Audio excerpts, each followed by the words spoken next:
Assalamualaikum warahmatullahi wabarakatuh. Hai, apa kabar? Semoga sehat selalu ya. Kali ini kita akan membahas tentang cerpen. Ada yang suka membaca cerpen? Tapi sebelum ke materi, bagi yang belum subscribe, jangan lupa klik tombol subscribe-nya, kemudian like videonya dan share ke teman kalian, keluarga kalian, atau siapapun di luar sana yang membutuhkan materi tentang cerpen. Mari kita ke pembahasan tentang cerpen. Cerpen, cerita pendek. Terkadang orang kalau ditanya apa itu cerpen, pasti jawabannya cerpen yaitu cerita pendek. Padahal pengertian cerpen itu bukan cerita pendek, tapi kalau cerita pendek jawabannya itu merupakan kepanjangan dari kata cerpen, yaitu cerita pendek ya. Jadi sebetulnya apa itu cerpen? Cerpen atau cerita pendek adalah salah satu jenis karya sastra berbentuk prosa yang menggambarkan suatu kisah atau cerita yang dialami oleh seorang tokoh dengan disertai berbagai konflik yang menyertainya, serta terdapat solusi atau penyelesaian dari masalah yang dihadapi. Nah, itu merupakan pengertian cerpen. Cerpen itu merupakan salah satu jenis prosa fiksi. Kemudian, cerpen itu dibangun oleh unsur pembangun. Unsur pembangun cerpen ini ada dua. Yang pertama, unsur intrinsik. Yang kedua, ada unsur ekstrinsik. Kita akan bahas satu persatu mengenai unsur pembangun cerpen ini. Siap? Oke. Yang pertama, unsur pembangun cerpen yang disebut intrinsik atau unsur intrinsik. In artinya di dalam. Berarti yang disebut dengan unsur intrinsik itu apa? Unsur intrinsik yaitu unsur pembangun karya sastra yang ada di dalam karya sastra itu sendiri. Nah, yang termasuk unsur-unsur intrinsik cerpen itu apa saja? Yang pertama ada tema. Apa itu tema? Tema merupakan inti atau pokok yang menjadi dasar pengembangan cerita. Nah, tema ini mempunyai posisi atau kedudukan yang penting dalam sebuah cerita. Kemudian yang kedua ada tokoh dan penokohan. Beda ya antara tokoh dan juga penokohan. Kalau tokoh itu adalah pelaku yang ada di dalam cerita, sedangkan kalau penokohan itu cara pengarang menggambarkan watak tokoh yang ada di dalam cerita. Ya. Tokoh yang kita kenal itu terbagi menjadi 3. Ada tokoh protagonis, tokoh antagonis, dan tokoh tritagonis. Tokoh protagonis itu tokoh yang baik dan disukai oleh para pembaca. Kemudian yang kedua itu tokoh antagonis, tokoh jahat atau yang tidak disukai oleh para pembaca. Dan yang ketiga itu ada tokoh tritagonis, tokoh penengah. Dia tidak memihak antagonis maupun protagonis. Nah, kemudian dari penokohan. Penokohan itu tadi cara pengarang menggambarkan tokoh atau watak cerita. Watak tokoh dalam cerita. Nah, teknik penggambaran tokoh dalam cerita itu ada dua. Yang pertama teknik analitik dan yang kedua ada teknik dramatik. Teknik analitik yaitu karakter tokoh diceritakan secara langsung oleh pengarang.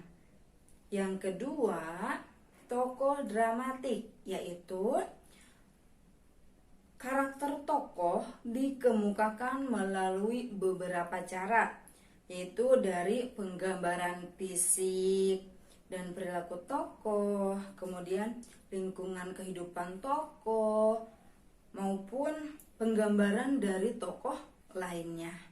Itu tentang tokoh dan penokohan.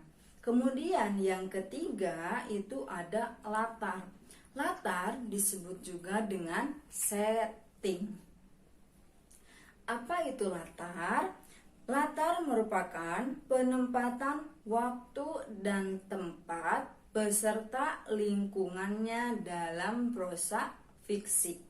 Latar itu terbagi menjadi 3. Yang pertama ada latar tempat, contohnya sekolah, rumah, halaman, dan lain sebagainya. Kedua ada latar waktu, contohnya latar waktu sore hari, petang, dini hari, pagi hari, dan masih banyak lainnya. Kemudian yang ketiga itu ada latar suasana. Suasana dalam cerita, misalnya suasana dalam cerita itu menggambarkan seperti apa? Apakah itu sepi, hening, gaduh, atau yang lainnya. Kemudian yang keempat itu ada alur atau plot. Apa itu alur?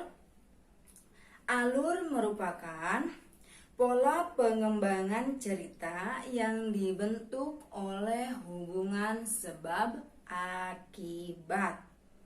Nah, secara umum urutan-urutan alur itu yang pertama ada pengenalan cerita. Kemudian yang kedua ada munculnya konflik. Yang ketiga, konflik memuncak atau klimaks ya. Lagi panas-panasnya cerita itu. Kemudian yang keempat ada anti klimaks. Jadi si permasalahannya itu sudah mulai mereda. Dan yang terakhir ada pemecahan masalah. Jadi masalahnya sudah selesai. Nah, kemudian yang kelima itu ada sudut pandang. Sudut pandang adalah posisi pengarang dalam membawakan cerita.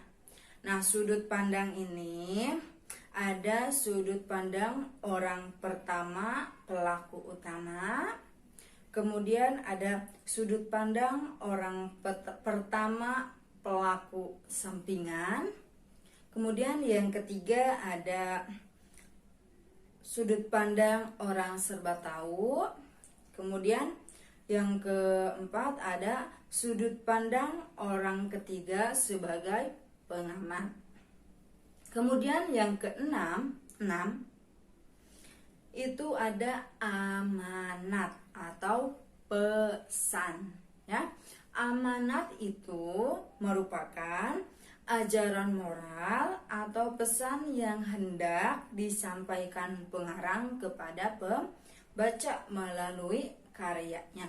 Jadi dalam sebuah karya sastra khususnya cerpen itu ada amanat atau pesan yang disampaikan oleh pengarang kepada penulis supaya oleh pengarang kepada pembaca. Supaya apa? Supaya pembaca bisa mengambil sebuah hikmah, sebuah pelajaran dari cerita atau cerpen yang sudah dibacanya. Nah, kemudian yang terakhir ada gaya bahasa atau majas. Apa itu gaya bahasa? Gaya bahasa merupakan cara mengungkapkan pikiran melalui bahasa secara khas yang memperlihatkan jiwa dan kepribadian penulis. Nah, itu tentang unsur intrinsik. Jadi unsur intrinsik cerpen itu ada 7. Yang pertama tema, yang kedua tokoh dan penokohan, yang ketiga latar atau setting, yang keempat ada alur atau plot, yang kelima ada sudut pandang, 6 amanat atau pesan, dan yang ketujuh ada gaya bahasa atau majas. Itu yang termasuk ke dalam unsur intrinsik. Sekarang kita bahas ke unsur ekstrinsik. Unsur ekstrinsik, X artinya luar. Yang berarti unsur ekstrinsik itu adalah unsur pembangun yang berada di luar karya sastra. Nah, unsur yang merupakan unsur ekstrinsik itu apa saja?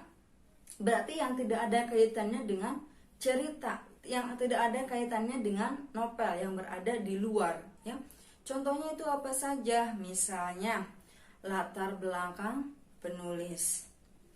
Kemudian misalnya ada biografi pengarangnya. Ya, jadi yang tidak ada kaitannya dengan cerpen, dengan bacaan yang ada di dalam cerpen.